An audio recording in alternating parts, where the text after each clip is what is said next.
I can see her lying back in her satin dress, in a room where you do what you don't confess. Sundown, you better take care if I find you've been creeping round my back stairs. Sundown, you better take care. Happy Homebrew Wednesday. I'm going to start off this Homebrew Wednesday with a IPA called Too Dang Hot IPA. It was brewed on or bottled on August 21st, 2020, and it's a 7.2 ABV, 63 IBU from Egghead Brewing, my buddy Stein. Too Dang Hot IPA. I'm assuming it's a jalapeno or some kind of pepper spiced IPA. Good hiss. This is looks to be a West Coast style, maybe a West Coast or a no coast. It's that perfect, I'm gonna leave it right there because I think there might be some stuff in the bottom, and there is. So I will not put that in there and mess up what is looking to be a beautiful IPA. Look at that color, classic, nice gold, about a mid-gold kind of color. It's got some chill haze, but I did not get any floaties in there, which is good.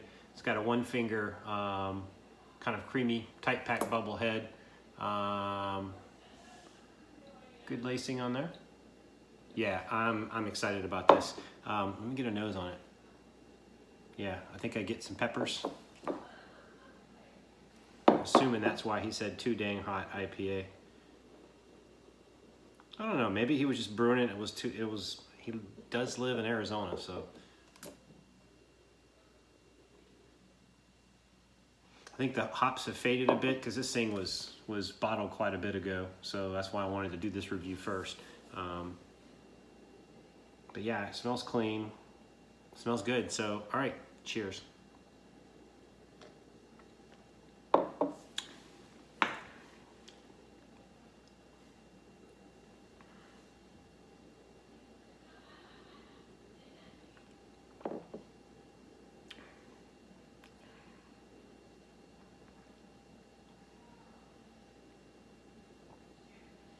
Okay, what would I call this one? I don't know if I would call this an IPA. It says 63 IBUs. It doesn't taste, Stein, like 63 IBUs. It tastes lower. It tastes like about 40, in the 40-ish range, 40, 50 range.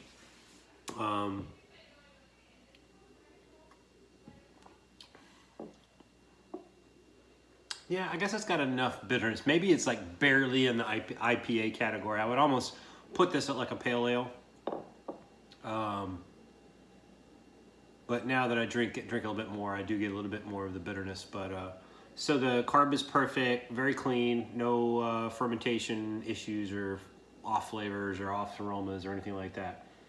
I think it has kind of a lot of the hops is kind of, the hop character has kind of went away, which might be why it kind of presents as a pale ale now, because a lot of the hop aroma is gone, and so really all you're left with is, some of the bitterness.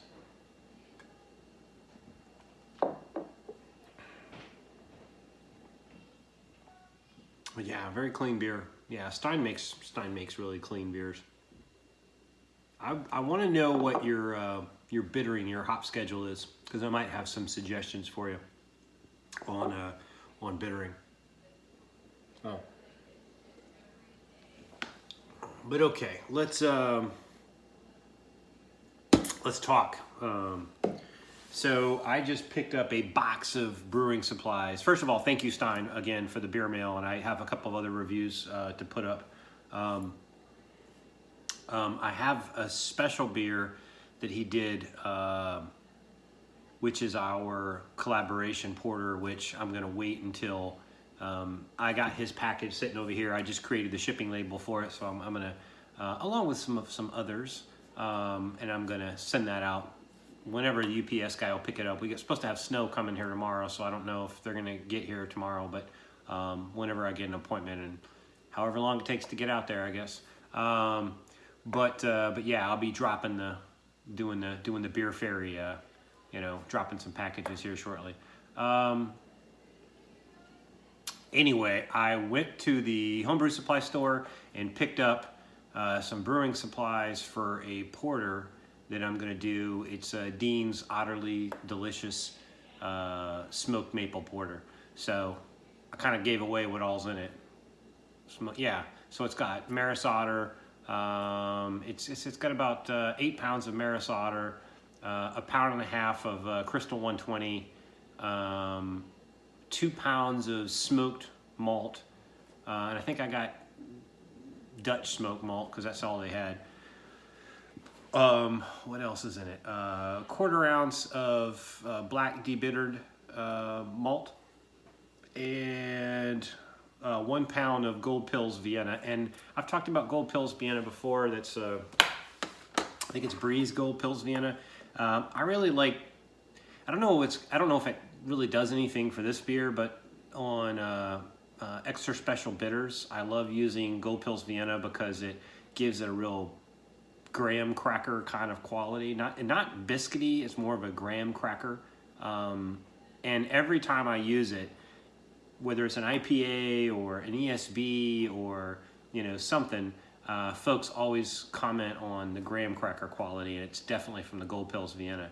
But I just like it. It gives a little bit of kind of richness to the beer that I like. I'm also going to put 32 ounces of maple syrup, or maybe 32 ounces of maple syrup, 2 pounds. And what else? What else do I have going in there? I think that's it. The yeast, I'm excited about the yeast because it's Imperial's Darkness yeast. I'm going to use 2 packs of that. I have it. It's going to be an Imperial porter, so about 8, anywhere from 8 to 8.5, depending on efficiency I get. But this porter is awesome. I've done it a couple times and really like it. So I think this Imperial Darkness yeast, I've never used that before. That's going to be cool. I'm very excited to use that because it's supposed to be perfect for dark beers. So it's going to be on the high end of the color SRM for a porter, for a robust porter. So anyway, really looking forward to that. Maybe I'll do that brew day this weekend. That's kind of what I'm planning. So on tap now, the barley wine kicked. The barrel-aged barley wine, my sister's been killing it. It's gone. I did do some bottles, so I got some bottles saved up, and then some folks are going to get some bottles that I'm going to send out. So I went ahead and took the barrel and filled it up with a big old bottle of the cheapest Kentucky bourbon I could find. I'm going to keep buying them every time I go to the alcohol store. Fill that thing up like 2/3 of the way full, and keep it nice and spiced with whiskey. Looks like it's starting to seep out. I might have to hit some wax on it, but I want to keep it spiced while I'm not using it. And then thinking about this SJ Pour competition. Now they announced, SJ announced in the video, he and Mary, that they weren't going to do a SJ Pour competition in 2021, but instead use it to, if you had a beer that takes a while to design and age, might be a good time to do it. Well, I've got a barrel, so I don't know. I might do a test run, do something, see how it works out, and then tweak it for SJ Pour, because I think a barrel-aged beer would be pretty cool. But anyway, I don't know. I'm not tied to that.